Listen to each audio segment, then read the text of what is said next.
Hello, আমি নফল ওয়াহিদ। আমার উইকলি ফাইন্যান্স পডকাস্টে টিউন ইন করার জন্য ধন্যবাদ। স্টক মার্কেট নিউজ দিয়ে শুরু করছি।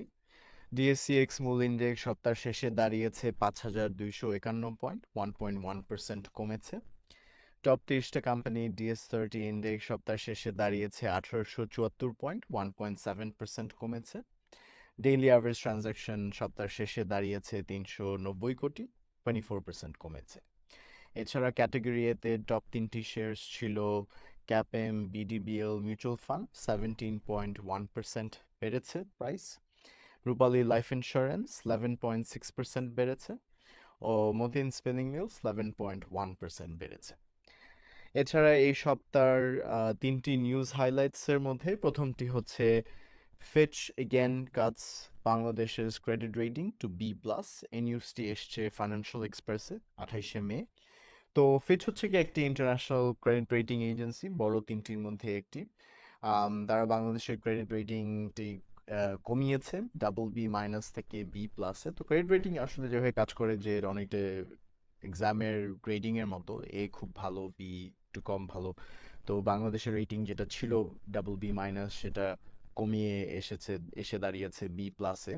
তো এটার ইম্প্যাক্টটা আসলে হচ্ছে গিয়ে যে বাংলাদেশি যে বিজনেসেস যারা আছে, ফাইন্যান্সিয়াল ইনস্টিটিউশন বা ইভেন নন ফাইন্যান্সিয়াল বিজনেসেস, তারা যখন ইন্টারন্যাশনাল লেন্ডারদের কাছ থেকে বড় করতে যাবে, তখন তাদের আরো বেশি ইন্টারেস্ট রেট দিতে হবে।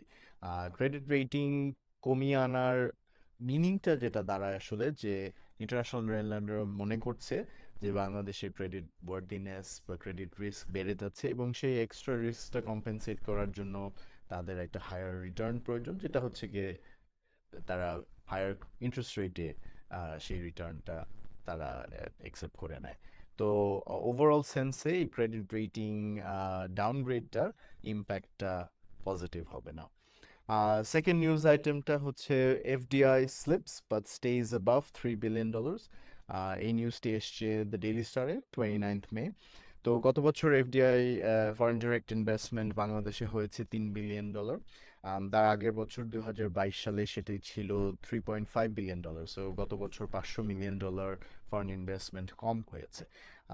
ওভারঅল আমরা জানি যে বাংলাদেশের ইকোনমির সিচুয়েশনটা গত বছর আরও ডিফিকাল্ট একটা সিচুয়েশনের মধ্যে দিয়ে গিয়েছে।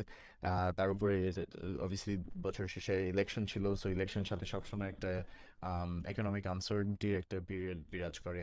তো ওভারঅল সেটার ইম্প্যাক্টটা হচ্ছে গিয়ে যে আসলে ফরেন ইনভেস্টমেন্ট কমে এসছে।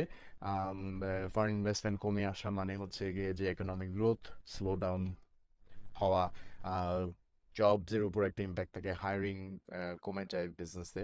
এবং যেহেতু এটা ফরেন ইনভেস্টমেন্ট, তো এটার একটা ডলার রিজার্ভসের উপর একটা ইম্প্যাক্ট ছিল। যে ফরেন ইনভেস্টমেন্ট কম আসা মানে হচ্ছে গিয়ে যে ডলার রিজার্ভস বাংলাদেশে কম আসে, এবং এটার একটা নক অন এফেক্ট থাকে। থার্ড নিউজ আইটেমটা হচ্ছে DSC once tax exemption for capital gains. এটা এসছে ডেইলি স্টারে 28শে মে। তো আহ, আমরা জানি যে সরকার বিভিন্ন খাতে ট্যাক্স এক্সামশন দিয়ে দিয়ে থাকে। রিসেন্টলি গভর্নমেন্টের ফোকাসটা চেঞ্জ হয়েছে যে রেভিনিউ কালেকশন, ট্যাক্স রেভিনিউ কালেকশনের উপর গভর্নমেন্ট আরও বেশি প্রাধান্য দিচ্ছে, এবং সেই কনটেক্সটে আসলে গভর্নমেন্ট চিন্তা করছে কিভাবে রেভিনিউ বাড়ানো যায়। এবং একটা ওয়ে হচ্ছে কি আসলে বিভিন্ন খাতে যে ট্যাক্স এক্সামশন দিয়ে দেওয়া আছে বা ট্যাক্স হলিডে দেওয়া আছে, সেই এক্সামশনগুলি কমিয়ে নিয়ে আসা। তো এর মাঝে ঢাকা স্টক এক্সচেঞ্জের পজিশনটা বা আবেদনটা সরকারের কাছে হচ্ছে গিয়ে যে ক্যাপিটাল গেইনসের উপর যেন ট্যাক্স এক্সামশনটা সরানো না হয়। ক্যাপিটাল গেইন হচ্ছে কি আসলে একজন বিনিয়োগকারী হিসাবে আপনি যখন শেয়ার কিনছেন এবং পরবর্তীতে যখন লাভে যখন সেই শেয়ারটা বিক্রি করছেন, সেই লাভটাই হচ্ছে গিয়ে ক্যাপিটাল গেইন। তো এখন কারেন্টলি বিনিয়োগকারীদের ক্যাপিটাল গেইন হলে কোনো এডিশনাল কোনো ট্যাক্স দিতে হয় না। তবে এই ট্যাক্স এক্সামশনটা সরালে সেটা দিতে হবে। এখন এটার বিস্তারিত আমরা আসলে জানতে পারবো জুনের ফার্স্ট উইকে, যখন গভর্নমেন্ট পার্লামেন্টে বছরের জন্য এই আগামী বছরের জন্য বাজেট প্রেজেন্ট করবে। তো তো সেই বাজেটে আর কি হয়তো বা আমরা আরও ডিটেলস জানতে পারবো যে আসলে অ্যাপল গেইনের উপর ট্যাক্স এক্সাম্পশন থাকবে কি থাকবে না। ওভারঅল সেন্সে আমরা জানি যে আসলে স্টক মার্কেট কন্ডিশনস খুব একটা বেশি পজিটিভ না। তো যদি ট্যাক্স এক্সাম্পশনটা ওঠানো হয় তাহলে হয়তো বা সেটার ওভারঅল স্টক মার্কেট উপর একটা একটা নেগেটিভ ইম্প্যাক্ট আসতে পারে।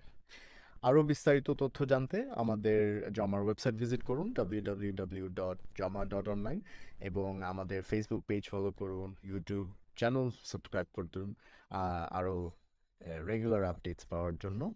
ধন্যবাদ।